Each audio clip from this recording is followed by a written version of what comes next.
Hey guys, I recently got a viewer comment saying that this viewer was having trouble getting to 1500 in OU and that he was having trouble understanding the metagame, and it has been a little while since I've uploaded an OU meta-analysis video, so for any new viewers having trouble on their first time grind or anything like that, I hope this video is some help to you.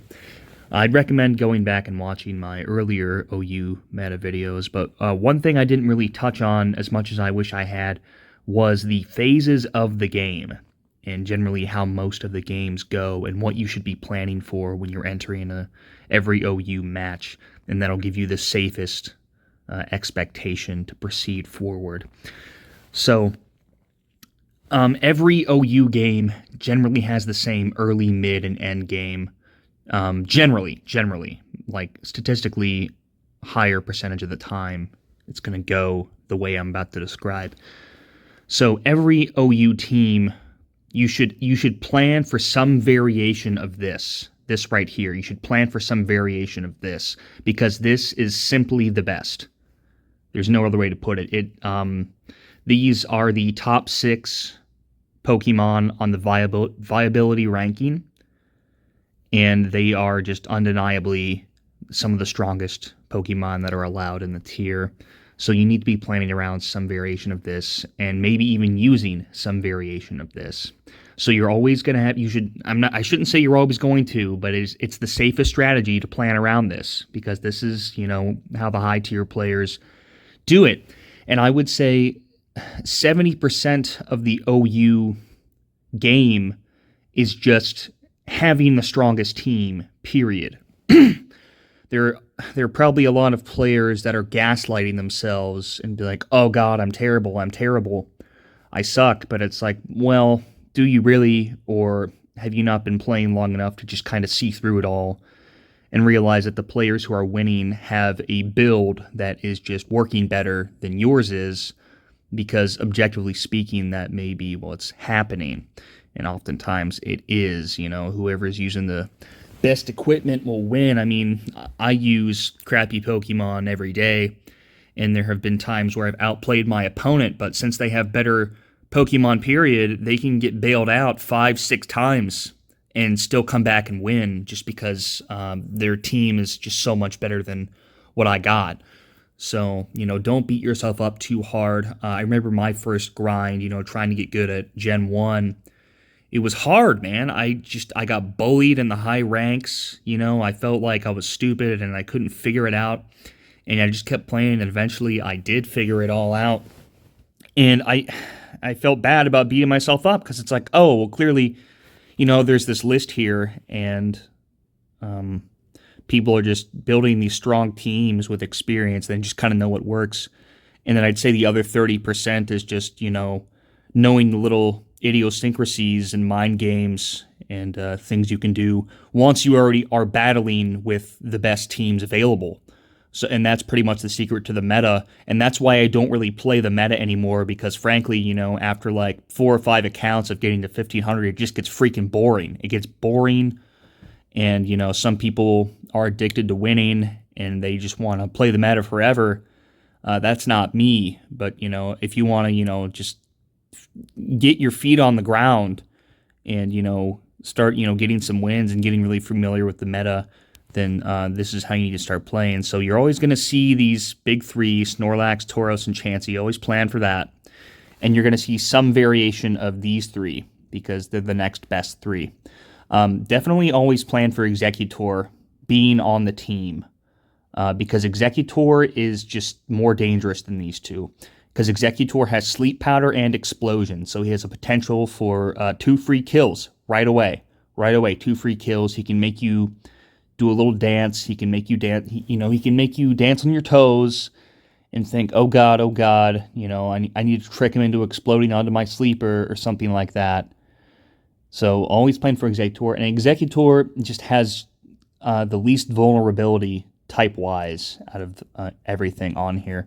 I mean, Alakazam obviously doesn't have any vulnerability besides, like, Pin Missile, but who cares about that? But Alakazam is physically much weaker than Executor, so, always plan for Executor because he's just really good. And these two, they have Recover. So, one turn healing move on 2 Psychic, strong Pokemon. I mean, what's not to love about it? These two are often used as starters. They're used as openers because they have such a fast Thunder Wave, and Thunder Wave is another one of those moves that defines the meta.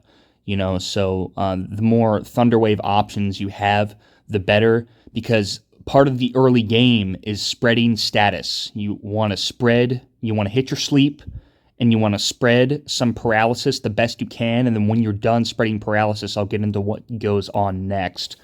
But generally plan for some variation of this. Now, I wouldn't say it would be wise if you're watching this saying, well, I'm just going to use all 6. Don't do that.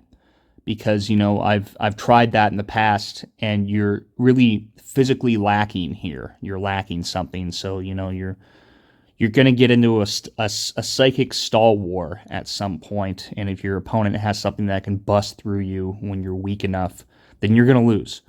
So this isn't a foolproof plan. Usually it's these 3 plus 2 of these, and it's usually including Executor and then Starmie or Alakazam. That's just generally what I see. And the last Pokemon is popularly referred to as Player's Choice. That's the Player's Choice Pokemon, and we'll get into that later. So let's go ahead and talk about the early and mid game. I said already that the early game is spent trying to score status on your opponent. This is why Jinx is in here. Jinx isn't one of the big 6, but Jinx is up good enough to be a popular opener, a popular starter. So I included Jinx in there. So you've got Sleep, Paralysis. These are your popular Sleep and Paralysisers. And people generally use Starmie and Alakazam. I don't know why Alakazam's in here. I forgot to add him. Oh, there he is. Because they're safe to get put to sleep because they can sleep faster than everything else. And they have low vulnerability to things in the metagame, so they have a higher chance to wake up. And since you're not going to be using crappy Pokemon, all your Pokemon on your team are going to be considered good anyway, so you're going to have to pick one to go to sleep, and these 2 are generally the ones picked because they're fast enough to pop off a paralysis on something before going to sleep.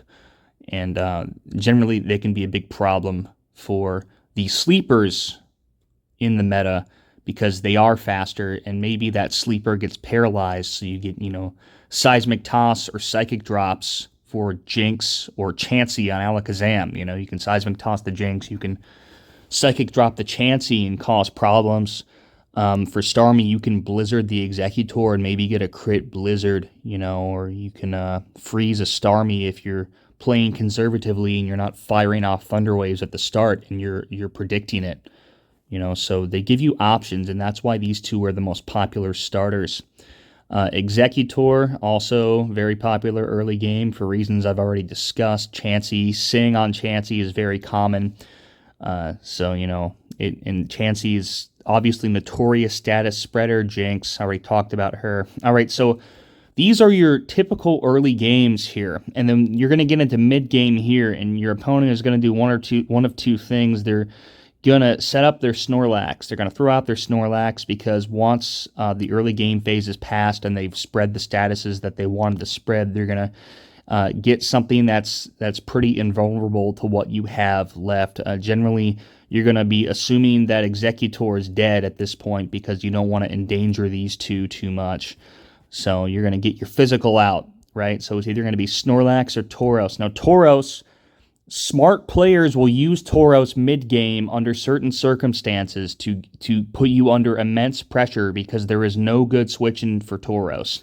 Even Reflectlax, it's iffy because, you can't predict those crits. I mean, Tauros is a crit machine, so you don't, players would rather get a free switch in for the Reflectlax on Tauros than just switch right into Tauros with Snorlax.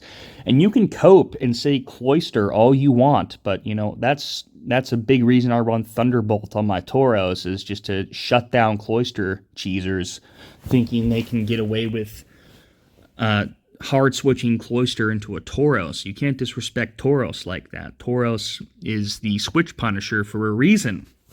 So smart players will use Tauros in the mid game to really drop the heat on you, but most commonly you're going to see Snorlax come out in the mid game and get that physical presence on the field once the statuses have been spread enough. And any version of Snorlax works in the mid game.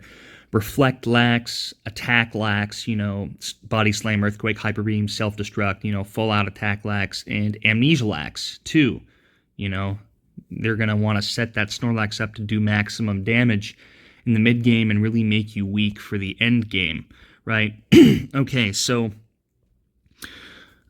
before I move on to the end game, I did say Tauros was mid or end. A lot of people like to save their Tauros for the end, which, it could be beneficial depending on how the battle space is looking. You might want to save your Tauros for the end, basically based on what the other person's team looks like. So it's at your discretion. And player's choice. This is really what defines the team. Let's just go to Team Builder really quick. New team, yeah, who cares? It's really what defines the team. So this is going to be the other guys, right? The other guys that players use.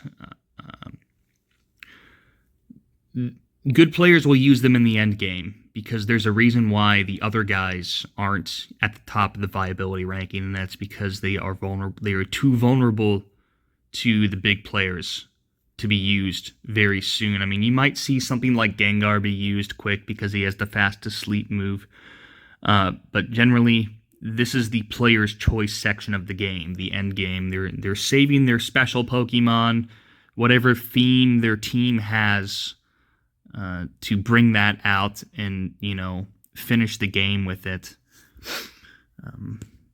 I guess I would have to reiterate that the reason these guys don't come out sooner is because they're vulnerable, right?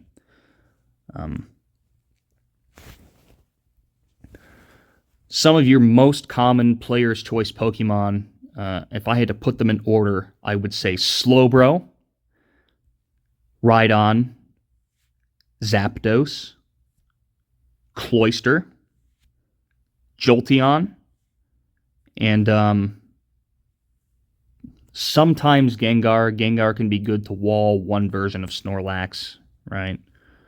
But generally, that's what I commonly see is that kind of variation of player's choice.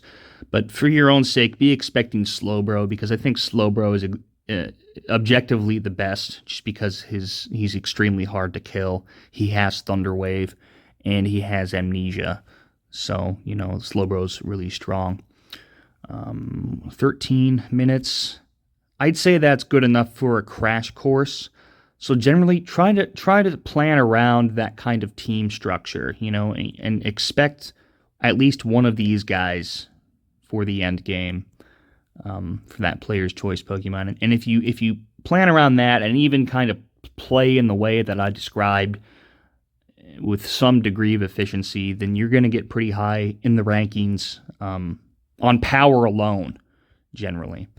So take that to the bank, and I hope you do well.